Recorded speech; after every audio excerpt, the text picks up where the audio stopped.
This is The Wealth Puzzle with Michael Mansfield from the Lynn Group.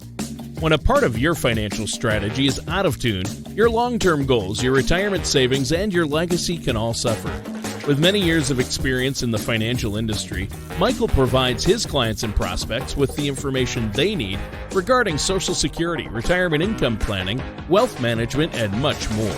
Listen in as we address your financial concerns and provide helpful solutions to put you on the path to achieving your retirement goals. And now, here is The Wealth Puzzle with Michael Mansfield.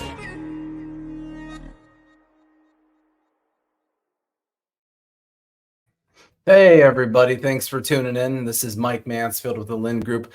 Be on here today by myself, no Tana Pennington, so sorry for anybody looking forward to her.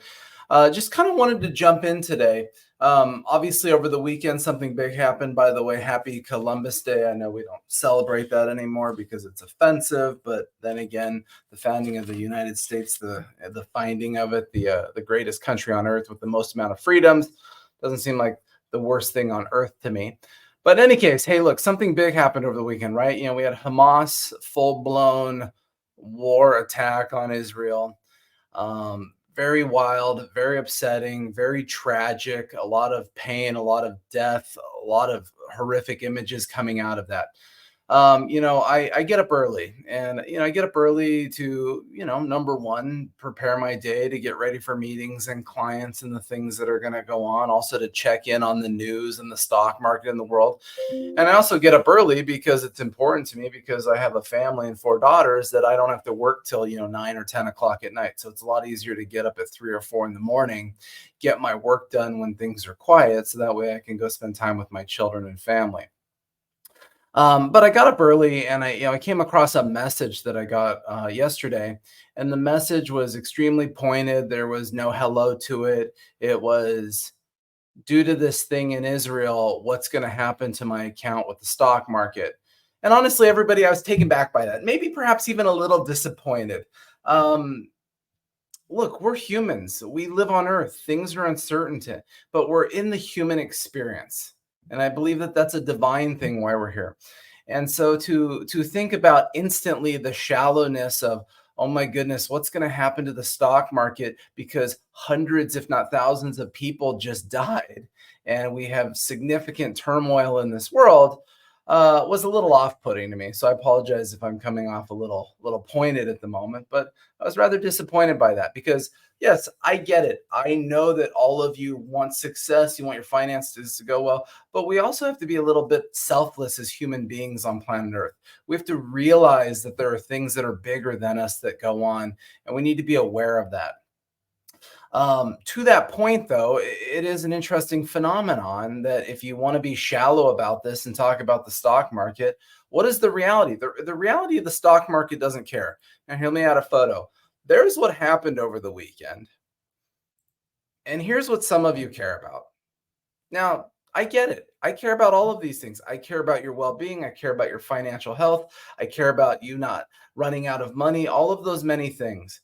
But in the moment, we can at least all grieve a little bit, understanding that there's so many people in this world that are really struggling right now. I mean, this is insane. This is tragic.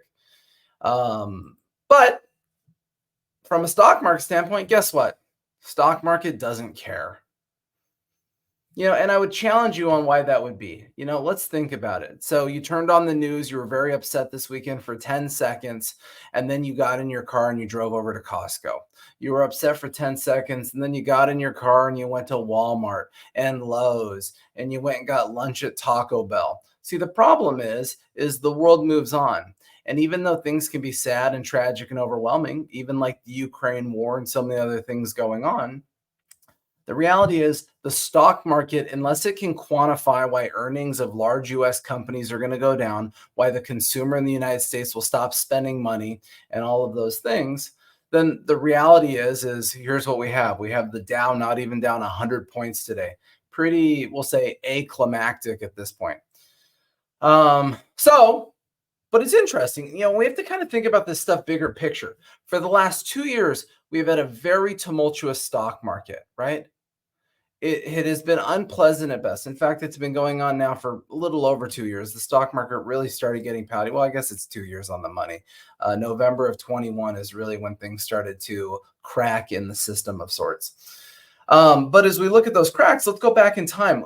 Geopolitical stuff is overwhelming. Hence why here, even at the Lind Group, so much of our investing is focused on U.S. equities at this point, because this geopolitical stuff has been a mess. The government that is in place in the United States at the moment has shown, in my opinion, a significant front of weakness, right? This all starts back in Afghanistan in 2021. I know none of us are old enough to remember that. I know that our memories are extremely short. But let's be fair. In 2021, we had the most tragic failure since Saigon of rolling the U.S. military out of a country, and all we did is instantly hand it back to terrorists. Months after that, mysteriously, the United States shows weakness on a geopolitical level. All of a sudden, months after that, mysteriously, Russia invades Ukraine. Personally, as a student of this kind of information, I believe that this stuff is connected, that when other countries see weakness, they try to take advantage of that moment. So now we've got the Ukraine war. What has that led into? That's led into conversations about China going into Taiwan. We gave $6 billion just a handful of weeks ago to Iran, who is the largest, contributor to terrorist groups in the world. And here we are just a couple weeks later that a terrorist group mysteriously has a boatload of money and a boatload of missiles that they're able to, make this all-out attack on Israel. And so there's a lot going on. But, I would just challenge everybody. Gosh, we're coming into a political season here.